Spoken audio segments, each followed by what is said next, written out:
बिस्मिल्लाहिर्रहमानिर्रहीम। आज इंग्लिश की बेसिक्स का हमारा लास्ट लेक्चर है और कल आपका इंग्लिश का जो लेक्चर्स का है वो टेस्ट हो जाएगा। तो आज के लेक्चर में हम दो इम्पोर्टेंट कंसेप्ट देखेंगे। एक, क्लाज और फ्रेज में क्या फ़र्क होता है, ये एक मिनी टॉपिक है। और उसके बाद कंडीशनल सेंटेंसेस क्या होते हैं, ये एक हम इन डेप्थ जो है इसको स्टडी करेंगे। तो स्टार्ट करते हैं क्लाज और फ्रेज के साथ, इनके अंदर क्या फ़र्क होता है। सबसे पहले हम देखते हैं फ्रेज। फ्रेज क्या होता है, ग्रामर में ग्रुप ऑफ वर्ड्स जो एज ए सिंगल यूनिट काम करें। ग्रुप ऑफ वर्ड्स हो और सिंगल यूनिट काम करें, लेकिन पूरा सेंटेंस ना बनाए। ठीक है, पूरा सेंटेंस ना बनाए, कुछ ग्रुप ऑफ वर्ड हो और इकट्ठे हों।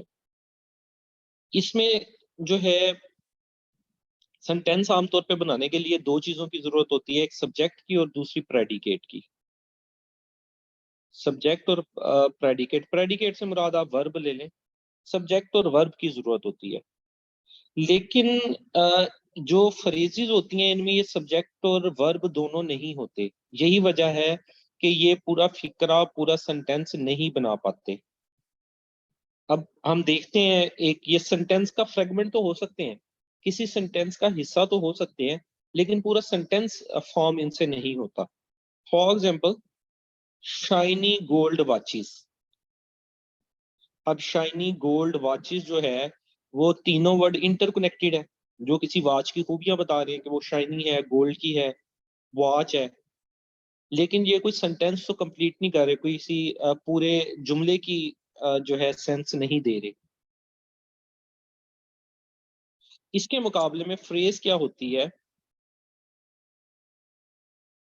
इसके मुकाबले में क्लास क्या होती है। क्लास के अंदर सब्जेक्ट और प्रेडिकेट दोनों होते हैं। प्रेडिकेट को सिंपल वर्ड में आप वर्ब ले लें, सब्जेक्ट और वर्ब दोनों होते हैं। और क्लास जो है वो पूरा सेंटेंस भी हो सकती है। ठीक है, फॉर एग्जाम्पल, माइस ईट चीज। इसमें सब्जेक्ट भी है माइस, और ईट जो है वो इसके अंदर वर्ब भी है, प्रेडिकेट भी है। तो ये एक पूरा सेंटेंस है, माइस ईट चीज। और ये इसको हम क्लास कहेंगे। अब क्लास और सेंटेंस में क्यों, क्या फिर फर्क होता है। सेंटेंस बड़ा होता है, सेंटेंस की और टाइप्स भी हो सकती हैं। सेंटेंस कॉम्प्लिकेटेड भी हो सकता है, जैसे हम देखते हैं कम्प्लेक्स सेंटेंस, कंपाउंड सेंटेंस, उसमें डिफरेंट क्लासेस होती थी। ठीक है, जबकि जो क्लास होती है वो एक कंप्लीट सेंटेंस तो होता है, लेकिन हर क्लास, हर सेंटेंस, हर को हम क्लास की कैटेगरी में नहीं डाल सकते। इसको हम आगे मजीद भी समझेंगे आगे आने वाली स्लाइडों में। अब देखिए, जैसे क्लास है ना, उसकी दो टाइप्स हैं। एक है इंडिपेंडेंट क्लासेस और कुछ हैं डिपेंडेंट क्लासेस। जैसे सेंटेंस की भी टाइप्स होती हैं, इसी तरह क्लास की भी टाइप्स हैं। जो इंडिपेंडेंट क्लास होती है वो तो पूरे सेंटेंस के तौर पे स्टैंड कर सकती है, इंडिपेंडेंट है। लेकिन जो डिपेंडेंट क्लास होगी वो अपना मीनिंग पूरा नहीं देगी। मींस कम्प्लेक्स सेंटेंस की बात हो रही है यहाँ पे। कम्प्लेक्स सेंटेंस में दो क्लासेस होती हैं, एक डिपेंडेंट और एक इंडिपेंडेंट, जब हमने सेंटेंसेस की टाइप पढ़ी थी। तो इसका मतलब जो क्लास है वो किसी सेंटेंस का छोटा यूनिट है। हाँ, वो कभी कभी अपना पूरा मीनिंग भी दे सकती है पूरे सेंटेंस का, और इंडिपेंडेंट स्टैंड रह सकती है। लेकिन लाजमी नहीं कि वो हमेशा पूरा मीनिंग दे, वो डिपेंडेंट भी हो सकती है। जैसे नीचे एग्जांपल देखिए, एक इंडिपेंडेंट क्लास है, I am allergic to peanuts. ये एक कंप्लीट सेंटेंस भी है, इंडिपेंडेंट क्लास है। लेकिन दूसरी देखिए, since I am allergic to peanuts, ये डिपेंडेंट होगी क्योंकि वर्ड सिंस लग गया। अब इसका मतलब है इसको कंप्लीट होने के लिए मजीद कुछ वर्ड्स की जरूरत है, या इसको मजीद किसी एक और इंडिपेंडेंट क्लास की जरूरत है, फिर जाके ये अपना जो है कंप्लीट मीनिंग देगी। अब हमने क्लाज और फ्रेज में क्या फर्क देख लिया, दोबारा से देख लीजिएगा। क्लाज जो है वो ग्रुप ऑफ वर्ड होती है जिसमें सब्जेक्ट और वर्ब दोनों होते हैं। फ्रेज सिर्फ ग्रुप ऑफ वर्ड होता है और लाजमी नहीं है कि इसमें सब्जेक्ट और वर्ब दोनों हो। ये कंप्लीट सेंटेंस नहीं होता, कुछ जुमले कुछ लफ्ज इकट्ठे करके रखे होते हैं, ऑल दो वो लफ्ज आपस में इंटरकनेक्टेड होते हैं लेकिन वो सेंटेंस का मीनिंग नहीं दे रहे होते। थर्ड पॉइंट देखिए, और सेंटेंस जो है वो एक सिंगल क्लास के ऊपर भी एग्जिस्ट कर सकता है, लेकिन फ्रेज जो है वो सेंटेंस नहीं बनाती। तो ये डिफरेंस है क्लास और फ्रेज में, कि क्लास को एज ए सेंटेंस भी हम उसको कंसीडर कर सकते हैं अगर वो इंडिपेंडेंट क्लास है, एक पूरा फिक्रा कंप्लीट भी कर देती है। लेकिन फ्रेज जो है वो तो होता ही सिर्फ ग्रुप ऑफ वर्ड है।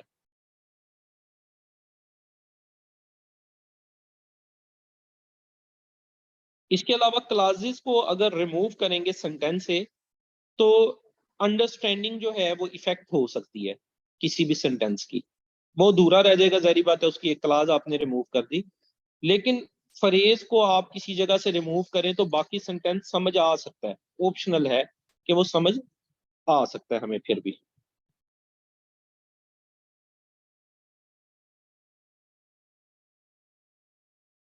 हम कैसे फर्क करेंगे अगर वो हमसे पूछ लेता है कि दी हुई जो स्टेटमेंट है, दिए हुए जो वर्ड हैं वो फ्रेज हैं या क्लास हैं। तो क्विकेस्ट वे इसका ये है कि अगर तो सिर्फ सब्जेक्ट और वर्ब में से कोई एक चीज दी हुई हो या कोई प्रेपोजिशनल फ्रेज दी हुई हो, आगे फ्रेजेस की टाइप्स भी होती हैं, क्लासेस की टाइप्स भी होती हैं, अगर तो वो अपना पूरा मीनिंग नहीं दे रही तो वो आपका सामने आ जाएगा कि वो फ्रेज है। और अगर वो अपना पूरा मीनिंग दे रही है तो वो फिर इसका मतलब है क्लास होगी। जैसे white and raspberry chocolate is delicious. अब ये पूरा जो एक सेंटेंस है ये एज ए क्लास ट्रीट हो रहा है, white and raspberry chocolate is delicious. लेकिन अगर हम इसमें से सिर्फ इतना कहें वाइट एंड रसबेरी चॉकलेट, तो इसके अंदर देखिए वर्ब नहीं है नीचे वाले में, तो नीचे वाली चीज को हम फ्रेज कह सकते हैं, वाइट एंड रसबेरी चॉकलेट, क्योंकि इसमें वर्ब नहीं है, सिर्फ सब्जेक्ट है। जबकि ऊपर वाला अगर हम देखें white and raspberry chocolate is delicious, तो ये पूरी एक क्लास बन जाती है।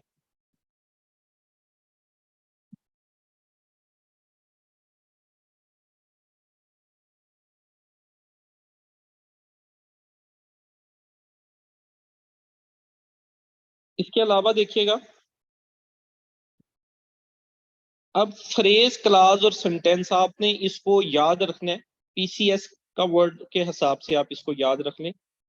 पीसीएस के सबसे छोटा यूनिट फ्रेज होता है, उससे बड़ा यूनिट क्लास होता है, और बहुत सी क्लासेस मिलके सेंटेंस बनाती हैं। ये इस सीक्वेंस में है, फ्रेज सबसे छोटी, क्लास उससे बड़ी, सेंटेंस उससे बड़ा।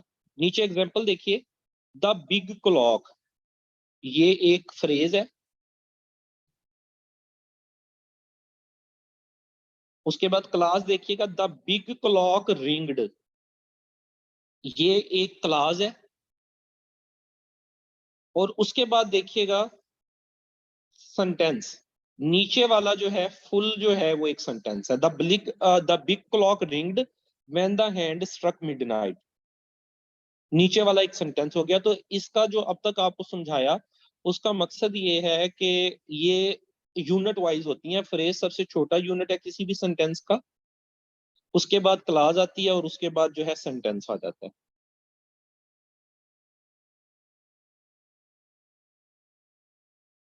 इसके बाद जी ये फ्रेज और इसका हो गया आपका कंसेप्ट। अब नेक्स्ट कंसेप्ट की तरफ जाते हैं, कंडीशनल सेंटेंसेस का। आजकल एफपीएससी के पेपर में, खासकर एफआईए वगैरह के पेपर में, इंग्लिश के पेपर में ये पूछ लिया जाता है कि ये किस टाइप से तल्लक रखता है, ये कौन सी जो है सेंटेंस है। तो कुछ सेंटेंसेस होते हैं उनको हम कंडीशनल सेंटेंसेस बोलते हैं। इस बात से मुराद क्या है कंडीशनल सेंटेंसेस से? आप कंडीशन लगी हुई है, कोई शर्त लगी हुई है कि सेंटेंस के एक हिस्से में अगर एक टेंस यूज हो रहा है तो उसके दूसरे हिस्से में लाजमी तौर पे स्पेसिफिक टेंस यूज होगा। अब इसको समझने के लिए कुछ हद तक आपको टेंसेस की अंडरस्टैंडिंग भी लाजमी है। टेंसेस की मैंने आपको ग्रुप के अंदर एक फाइल भेजी है। वैसे तो उम्मीद है कि मतलब आप लोगों को टेंसेस आते होंगे, तो लेकिन अगर भूल गए हैं 9th-10th लेवल पे किए थे तो वो आप फाइल को एक दफा दोहरा लें। टोटल 12 टेंसेस हैं, 4 प्रेजेंट के, 4 पास्ट के और 4 फ्यूचर के। और उसमें देख लेंगे हर टेंस में कौन सा जो है वो यूज होता है, टेंस यूज होता है। तो फिर आपको ये कंडीशनल सेंटेंसेस ज्यादा अच्छे से समझ आ सकते हैं। वैसे तो वैसे भी समझ आ जाएंगे, लेकिन टेंसेस आपको वैसे भी आने चाहिए क्योंकि ये बेसिक्स है बिल्कुल इंग्लिश की एक ना। तो इसको आप जो है वो रिवाइज कर लेंगे, मैंने आपको फाइल भेजी है। अब कंडीशनल सेंटेंसेस को समझते हैं हम। ये नेचुरल लैंग्वेज के सेंटेंसेस हैं जो कि ये कहते हैं कि one thing is contingent on something else. एक चीज लाजिम है दूसरी चीज पे। कंटीजेंट में लाजिम होना। जैसे एक ये नीचे फिक्रा देखिए, सेंटेंस देखिए, if you stand in the rain, अगर आप रेन में खड़े होगे, यू विल गेट वेट, तो आप गीले हो जाओगे। ठीक है। अब यहां देखिए एक है if you stand in the rain, ये इफ क्लाज हो गई। यू विल गेट वेट, ये देन क्लाज हो गई। मतलब एक चीज करने से दूसरी चीज होगी। तो कंडीशनल सेंटेंसेस में हम यही देखेंगे, ये 4 टाइप के सेंटेंसेस होते हैं। एक काम करने से दूसरा काम होगा और उसकी हमें सेंस समझनी होगी, और उस सेंस को समझने के बाद दूसरे में कौन सा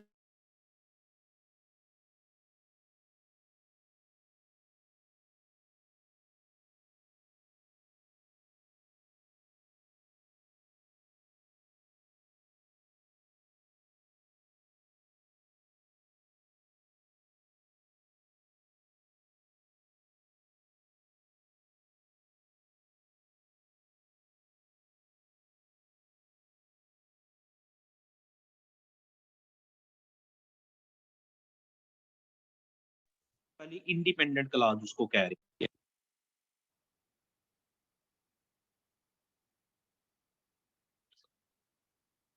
तो आप फुल कंडीशनल जो सेंटेंस होगा उसमें इसका मतलब 2 क्लासेस होंगी।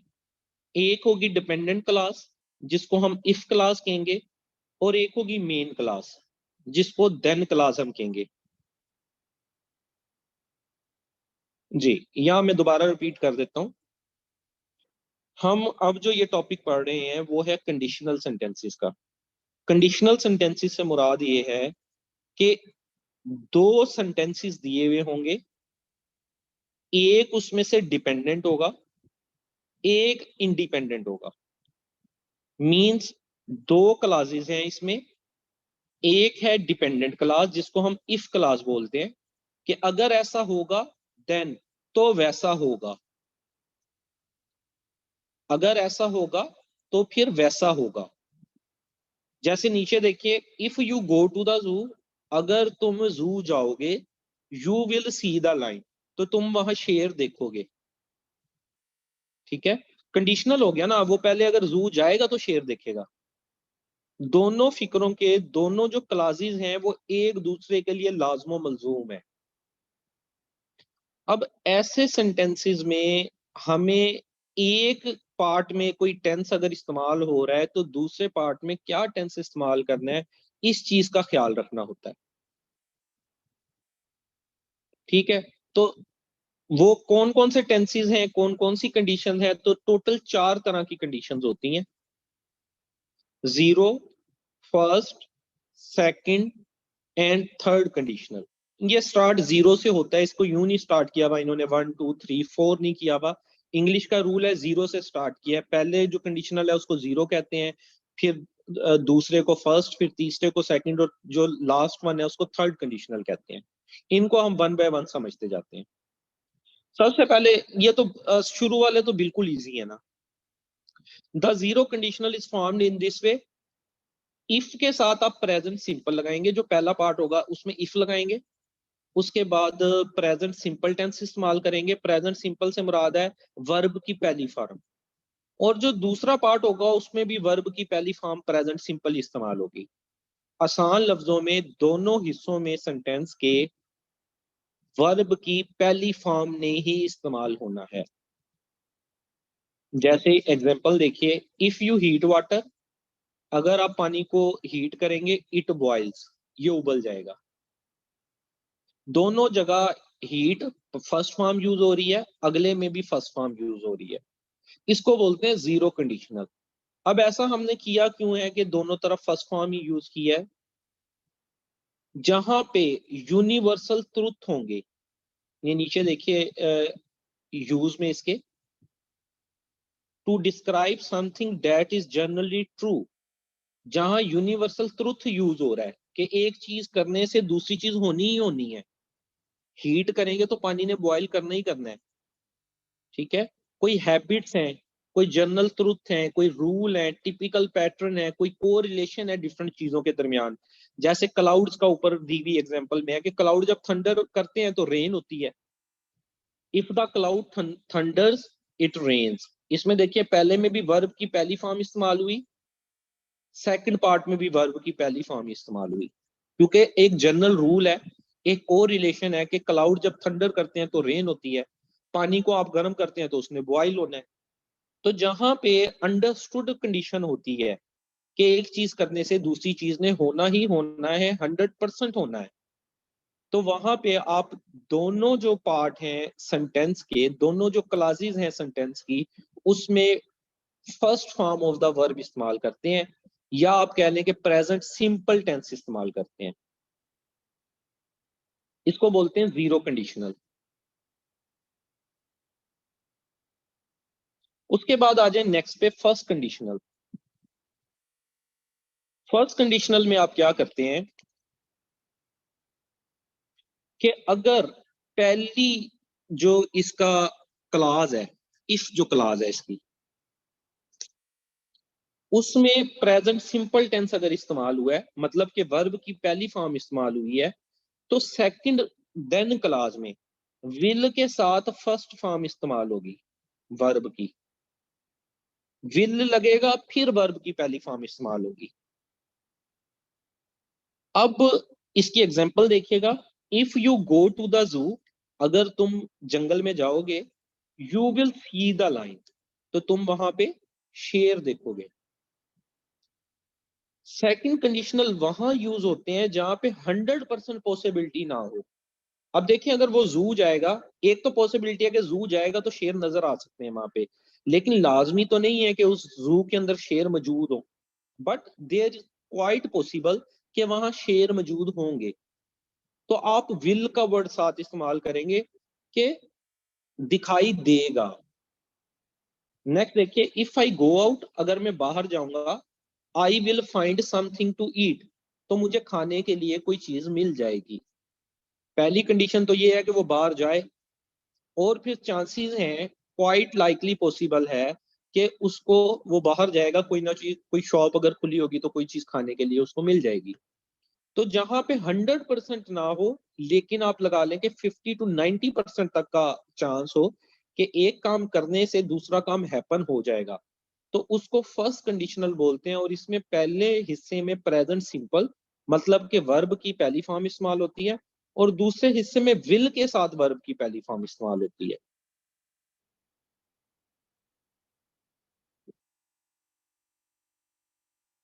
ये देखिए next example, if I see Andrew at the meeting, पहला part if clause, if I see का वर्ड यूज हुआ प्रेजेंट सिंपल, पहला ही टेंस है। I will give him your message, मैं तुम्हें उसका मैसेज, मैं तुम्हारा मैसेज उसको दे दूंगा। विल के साथ गिव यूज हो रहा है, विल के साथ फर्स्ट फॉर्म यूज हो रही है। अब देखिए, ये क्वाइट पॉसिबल है कि वो मीटिंग में जाए, मीटिंग में एक जैसे लग रहा है कि एंड्रयू ने आना है, और वहां पे वो बात उसको बता देगा, ठीक है। लेकिन थोड़ा सा अंदेशा ये है कि शायद मीटिंग में एंड्रयू ना आए, या ये उसको वो बात बता पाए या ना पाए। मींस 50 to 90% तक का चांस है, 100% चांस नहीं है, जर्नल ट्रुथ नहीं है। तो यहाँ पे हम जी फर्स्ट कंडीशनल यूज करते हैं। नीचे देखिएगा, फॉर रिप्रेजेंटिंग फ्यूचर प्लान्स, जहां पे थोड़ा सा फ्यूचर का टच आ जाए कि फ्यूचर में ऐसा करना है, रियल पॉसिबिलिटी, लेकिन पॉसिबिलिटी रियल हो, कि ऐसा मुमकिन हो सकने के चांसेस हो। स्टेप्स इन एन आर्गुमेंट, किसी आर्गुमेंट के अंदर कोई स्टेप हो, कोई पॉइंट हो किसी प्रोसीजर के अंदर, किसी को कोई इंस्ट्रक्शन देनी हो कि इस तरह करना होगा फ्यूचर के अंदर तुम्हें, तो उसके अंदर जी इस तरह से हमें ये इस्तेमाल करना पड़ता है। उसके बाद ये पहले दो तो बिल्कुल ही सिंपल, बिल्कुल ही आसान है। अगले दो थोड़े से समझने वाले हैं, सेकंड कंडीशनल और थर्ड कंडीशनल को। पहले वाले में जनरल ट्रूथ है, एक चीज होनी है तो दूसरी लाजमी होनी है, 100% होनी है। वो हो गया first, zero zero conditional. First conditional में क्या हुआ, एक चीज होनी है, दूसरी चीज फ्यूचर में होगी और पॉसिबल है कि हो सकती है। अब नेक्स्ट टू टाइप्स ऐसी हैं, सेकंड कंडीशनल और थर्ड कंडीशनल, जो टोटली हाइपोथेटिकल है, मफरूजे की बेस पे है, एक फर्ज की हुई है चीज। इसमें हम क्या करते हैं, सेकंड कंडीशनल में पास्ट सिंपल, इफ क्लास में पास्ट सिंपल इस्तेमाल होता है। अगर आपको टेंसेस आते हैं तो आपको पता होगा कि जो पास्ट सिंपल टेंस होता है उसमें वर्ब की दूसरी फॉर्म इस्तेमाल होती है। जैसे सी कहीं पे हो, आई सी हिम, तो सी की दूसरी फॉर्म होती है सा, सी सा सीन। ईट की दूसरी फॉर्म एट ईटन, ईट एट ईटन। तो जो दूसरी वर्ब की फॉर्म होती है वो इस्तेमाल होती है इफ क्लास में। और जो देन क्लास है, जो अगला फिक्र है, उसमें वुड कुड माइट में से कोई एक वर्ड, वुड कुड और माइट में से कोई एक वर्ड, और साथ में फर्स्ट फॉर्म वर्ब की इस्तेमाल होगी। ठीक है जी। जैसे नीचे देखिए, if I had enough money. अब यहां पे हैड यूज हुआ है, ये हैज की दूसरी फॉर्म है, हैज हैड हैड, हैज की दूसरी फॉर्म यूज हुई है हैड के तौर पे।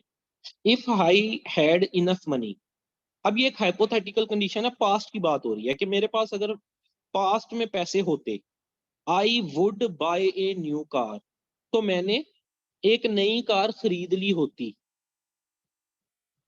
ठीक है। इसमें दोनों चीजें जो हैं वो हाइपोथेटिकल है, ना उसके पास पैसे होते, ना वो नई कार खरीदता। लेकिन अगर इसके अंदर देखें तो चांस आप लगा लेंगे 20 to 30% चांस है कि पैसे हों अगर उसके पास, तो शायद वो कार खरीद लेता, लेकिन उसके पास थे नहीं, उसने कार खरीदी भी नहीं। है हाइपोथेटिकल, लेकिन एक चीज पॉसिबल हो सकती थी अगर उसके पास पैसे होते। तो ये आ जाती है टाइप जी सेकंड कंडीशनल में, जहां पॉसिबिलिटी चांस 20 to 30% हो।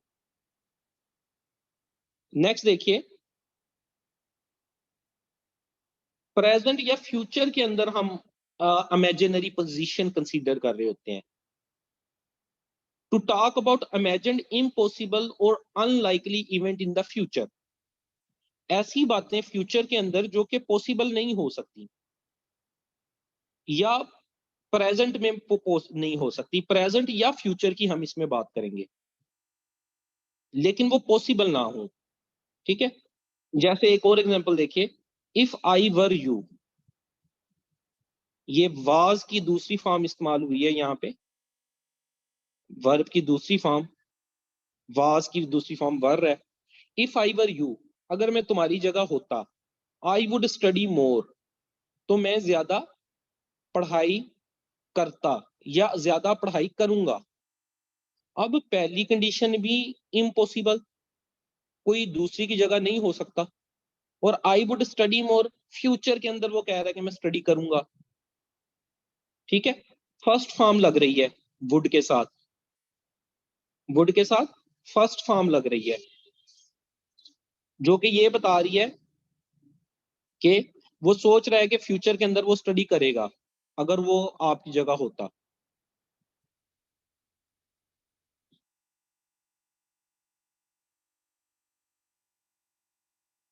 नेक्स्ट देखिए, इफ आई, एक और एग्जांपल इसकी, if I one the $1,000,000, one win की दूसरी फॉर्म, पास सिंपल इस्तेमाल हो रहा है इफ क्लास में।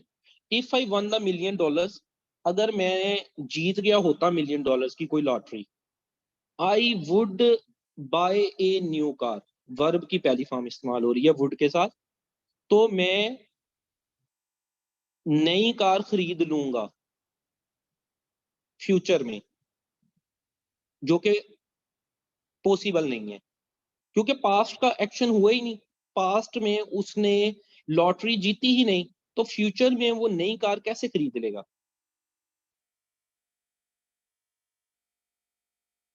तो ये कहाँ यूज है इसका, to talk about a present situation, present situation की बात करना,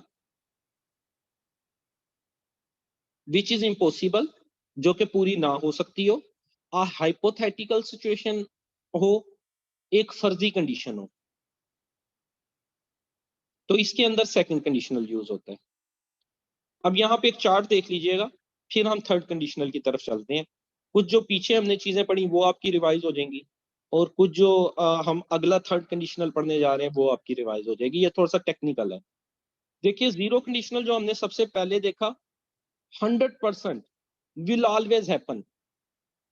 अगर क्लाउड थंडर करेंगे तो बारिश होगी, अगर आप पानी को गर्म करेंगे तो वो बॉयल होगा, ठीक है, अगर आप आइसक्रीम को मेल्ट करेंगे तो वो पिघल जाएगी। 100% चीजें। इसमें आप क्या करते हैं, इफ क्लास में भी सिंपल फॉर्म इस्तेमाल करते हैं, वर्ब की पहली फॉर्म, और देन क्लास में भी वर्ब की पहली फॉर्म इस्तेमाल करते हैं। First conditional, 50 to 90% possibility. एक चीज आप कर प्रेजेंट में रहे हैं और सोच रहे हैं कि फ्यूचर में ये चीज हो जाएगी, और क्वाइट लाइकली पॉसिबल कि वो चीज होगी। जैसे हमने देखा, if I go to the zoo, अगर मैं जाऊंगा चिड़ियाघर, तो I will see the line, मैं वहां पे शेर देखूंगा। क्वाइट पॉसिबल है कि वो चिड़ियाघर जाएगा, और कोई हाइपोथेटिकल बात नहीं है, चिड़ियाघर जाके शेर देखे जा सकते हैं। 50 to 90% पॉसिबिलिटी है। तो इसमें पहले हिस्से में इफ क्लास में वर्ब की पहली फॉर्म, और देन क्लास में विल के साथ वर्ब की पहली फॉर्म इस्तेमाल होती है। उसके बाद आ जाते हैं सेकंड कंडीशनल, पॉसिबिलिटी है 1 to 40%, बिल्कुल लेस पॉसिबिलिटी। हैपन हो सकता था, बट प्रोबेबली वुड नॉट अब हैपन नहीं हो सकता, क्योंकि एक कंडीशन आप पास्ट की बता रहे हैं और एक कंडीशन आप प्रेजेंट या फ्यूचर की बता रहे हैं। जैसे हमने पीछे एग्जांपल में देखा कि अगर मैंने लॉटरी जीत ली होती, तो मैं जो है एक नई कार खरीदूंगा, या मैं खरीदता या खरीदूंगा। अगर मैं तुम्हारी जगह होता तो मैं ज्यादा स्टडी करूंगा। इसमें पहले हिस्से में वर्ब की जो है वो यूज होती है दूसरी फॉर्म, और दूसरे हिस्से में वुड के साथ वर्ब की पहली फॉर्म। ये तीनों के अंदर हमने वैसे एक चीज देखी कि दूसरे हिस्से में वर्ब की पहली फॉर्म इस्तेमाल होनी है, इसमें भी वर्ब की पहली फॉर्म इस्तेमाल होनी है दूसरे हिस्से में, इसमें भी वर्ब की पहली फॉर्म इस्तेमाल होनी है, और सेकंड कंडीशनल में भी देन क्लास में वर्ब की पहली फॉर्म इस्तेमाल होनी है। बस फर्क ये है, पहले वाले में वर्ब की पहली फॉर्म आखिरी हिस्से में एज इट इज इस्तेमाल हो जानी है, दूसरे वाले में विल के साथ इस्तेमाल होनी है, और तीसरे वाले में वुड के साथ इस्तेमाल होनी है। अब हम चलते हैं थर्ड कंडीशनल की तरफ। 0% चांसेस, इम्पॉसिबल, क्योंकि जो वो सिचुएशन बता रहा है वो दोनों ही पास्ट में है। सेंटेंस का पहला हिस्सा भी पास्ट में है, जो कि नहीं हो सकता, सेंटेंस का दूसरा हिस्सा भी पास्ट में है, वो भी नहीं हो सकता। तो हम इस पे देखते हैं इसकी कौन सी एग्जांपल आ जाती हैं। इमेजिनरी सिचुएशन है और वो भी पास्ट की, दोनों तरफ। इसमें हमने क्या करना होता है, पास परफेक्ट इस्तेमाल करना होता है। पहले हिस्से में पास परफेक्ट कैसे होता है, क्या कैसे हम यूज करते हैं, हैव और हैज के साथ वर्ब की तीसरी फॉर्म लगाते हैं। पास सॉरी, हैड के साथ वर्ब की तीसरी फॉर्म लगाते हैं, पास्ट परफेक्ट है। और सेकंड हिस्से में वुड कुड और माइट के साथ, वुड कुड और माइट के साथ परफेक्ट यूज होना है। हैव और वर्ब की तीसरी फॉर्म, और इसके लिए साथ हम एक यूज कर लेते हैं, वैसे तीनों में से कोई सा एक इस्तेमाल होता है, वुड। मतलब कि ये थोड़ा सा कॉम्प्लिकेटेड है थर्ड कंडीशन। जो इसका सेकंड पार्ट है उसमें तीन चीजें इस्तेमाल होती हैं। आपको वुड कुड माइट में से कोई सा एक लफ्ज, हम वुड को चूज कर रहे हैं, उसके बाद हैव का वर्ड, और उसके बाद वर्ब की तीसरी फॉर्म। क्योंकि अगला हिस्सा भी पास्ट में है, इसका दोनों हिस्से पास्ट में है, तो हमें वर्ब की तीसरी फॉर्म इस्तेमाल करनी पड़े। दोनों हिस्सों में वर्ब की तीसरी फॉर्म है, पहले हिस्से में हैड के साथ, दूसरे हिस्से में हैव के साथ। अब ये ऐसे सेंटेंसेस हैं कौन से जो बिल्कुल ही मफरूजे पे कायम है। देखिए, we use the third conditional to talk about unreal situations.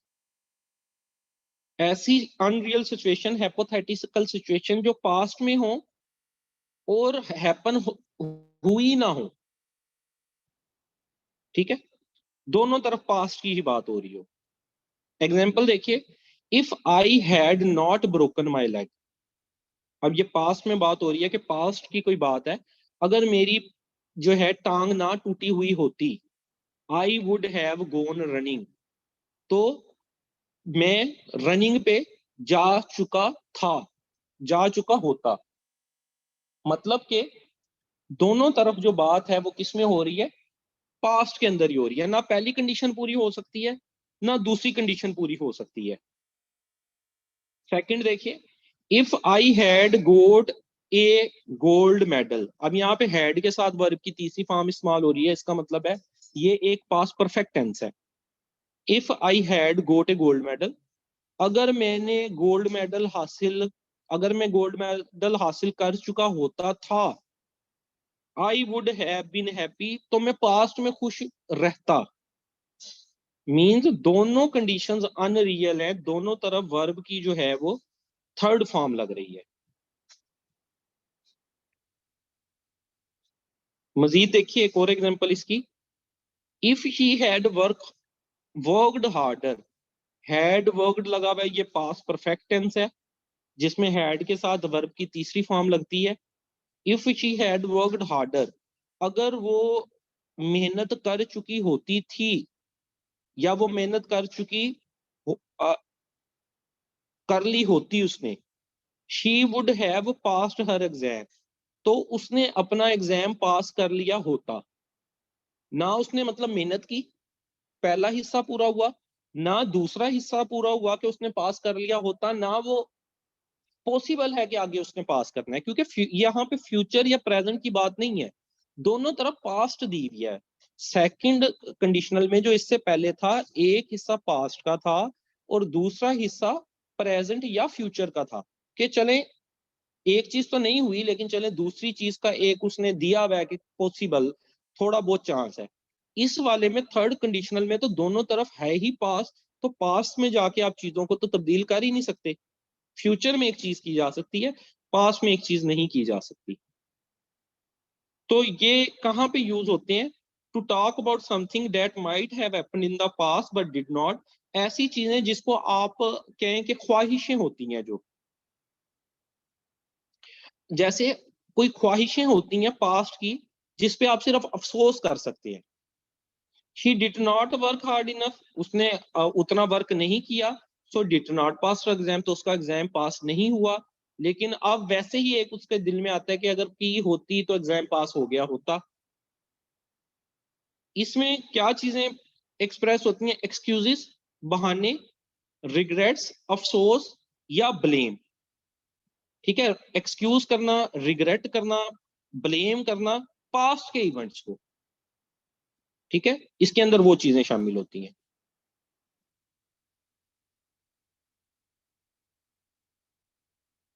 Could, might और वुड ये सारे हैं आपके ना ऑक्सिलरी वर्ब, मॉडल वर्ब होते हैं ये। हमने ये वर्ब जब पढ़े थे उसके अंदर पढ़े थे, तो ये आमतौर पे राइटिंग के अंदर यूज होते हैं।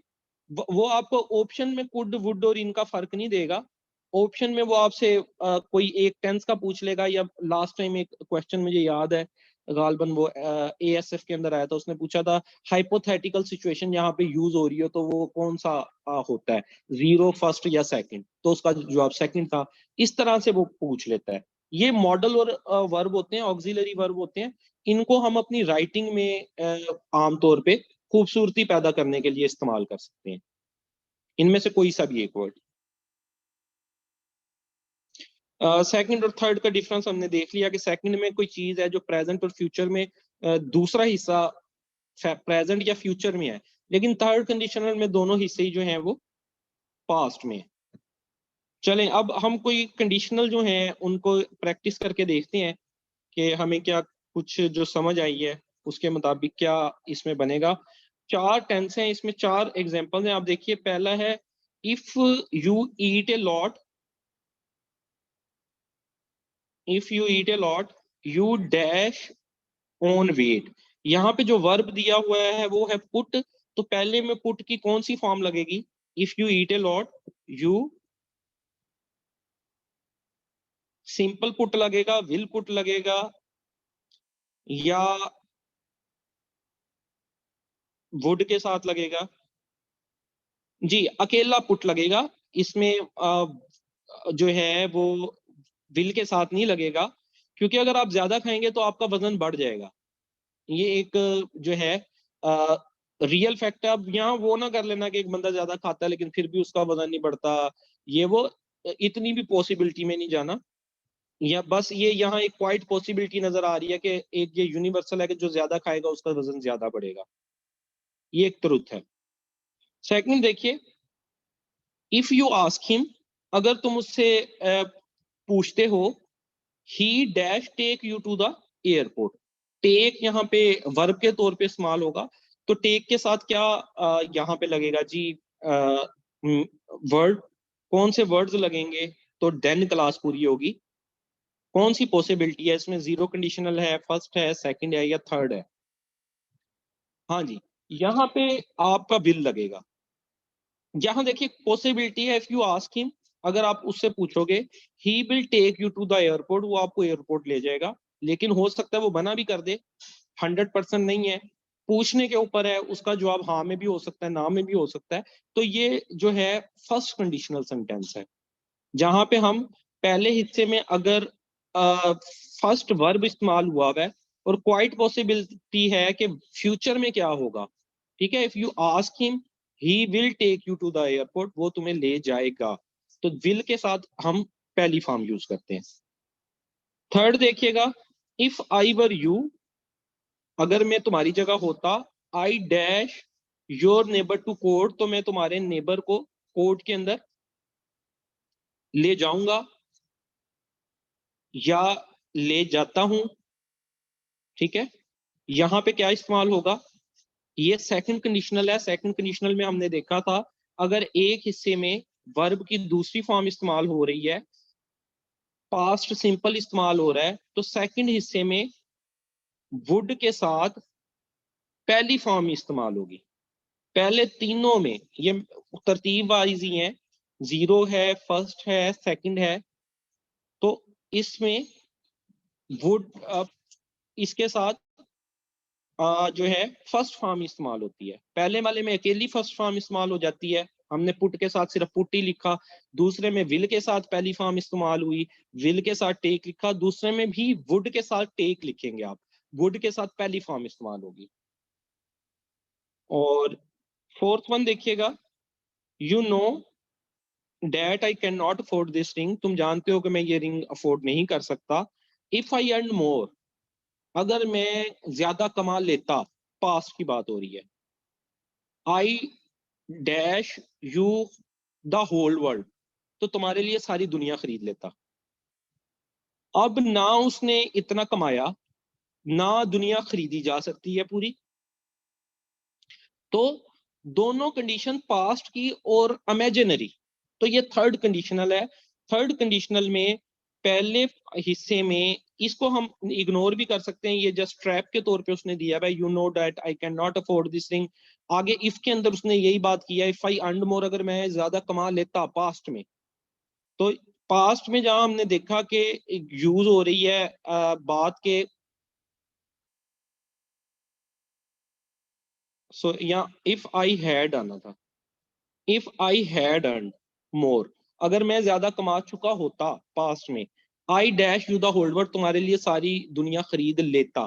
तो इसमें हमने देखा था वुड, तीन लफ्ज लगने हैं, हैव, बाउट। हाँ जी जुल्कनन ठीक कह रहे हैं बिल्कुल, वुड हैव बाउट।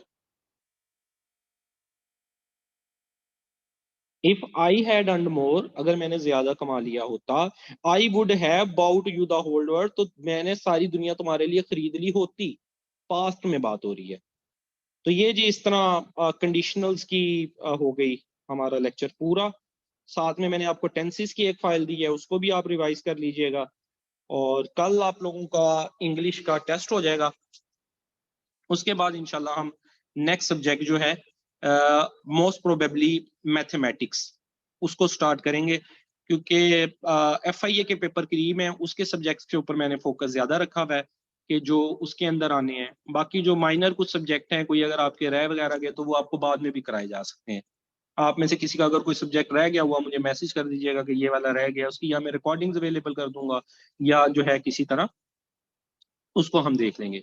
तो इसके बाद हम मैथमेटिक्स करेंगे। उसके बाद हमारा अगस्त का महीना स्टार्ट होगा। अगस्त में हम करंट अफेयर्स और FIA का एक्ट करेंगे। वो एक लार्ज अमाउंट में मतलब उसमें से आना है। तो इस तरह से हम चीजों को मैनेज कर लेंगे। हाँ जी, सिर्फ लेक्चर्स का टेस्ट होगा इसमें। इसके अंदर खास तौर पे आपने जो ज्यादा है प्रेपोजिशन के ऊपर फोकस करना है, ठीक है जी। और आपने सिनोनिम एंटोनिम की मैंने कुछ फाइलें भी आपको भेजी हैं, उनको भी एक दफा रीड आउट कर लीजिएगा। कुछ जनरल सा टेस्ट होगा, होगा लेक्चर बेस्ड, लेक्चर में जो चीजें आपको पढ़ाई हैं, बट स्पेसिफिकली नहीं है कि एग्जांपल्स भी वही दी जाएं। एग्जांपल जो है वो थोड़ा सा दाएं बाएं से हो सकती हैं। तो आप लोग जो हैं वो इसको थारोली थोड़ा पढ़ लीजिएगा लेक्चर्स को। और जो मैंने आपको कुछ फाइलें भेजी हैं, एक प्रेपोजिशन की फाइल है, उसमें 150 के करीब मेरा ख्याल प्रेपोजिशन है। एक कुछ सिनोनिम्स की फाइल है। तो ताकि आपकी एक रूटीन भी सेट हो जाए इंग्लिश की। और इंग्लिश को थ्रू आउट जब तक एग्जाम नहीं होता, इसको अपनी रूटीन का हिस्सा रखें। कोई न्यूज़पेपर पढ़ना, कोई ना कोई अपनी इंग्लिश की वोकेबलरी में इजाफा करना। क्योंकि इंग्लिश ऐसा सब्जेक्ट है जो कि डिसाइड करता है आपका पास या फेल होना, नंबर का मेरिट आपका डिसाइड करता है। तो इसको आपको अपनी डेली लाइफ का हिस्सा बनाना होगा। बल्कि इसके बाद जब हम करंट अफेयर्स पे आएंगे तो करंट अफेयर्स को भी आपको, करंट अफेयर्स और ये एक पर्सनैलिटी का नाम होता है कम्पिटिटिव एग्जाम, खासकर PMS और जो CSS के स्टूडेंट हैं, उन्हें इंग्लिश और करंट अफेयर्स को अपनी पर्सनैलिटी का हिस्सा बनाना होता है। डेली बेसिस पे करने होते हैं, फिर जाके थोड़ा पास होता है। दरमियान में कोई पास आ जाता है, कोई बंदा फ्रस्ट्रेट हो जाता है या है, वो ठीक है, कुछ दिन बाद दोबारा आप उसी रूटीन पे आ जाया करें, कंसिस्टेंट हो के चलते रहा करें, तो फिर जाके ये एग्जाम जो है बंदा क्लियर कर सकता है। चलें ठीक हो गया, कोई क्वेश्चन है तो पूछ लें।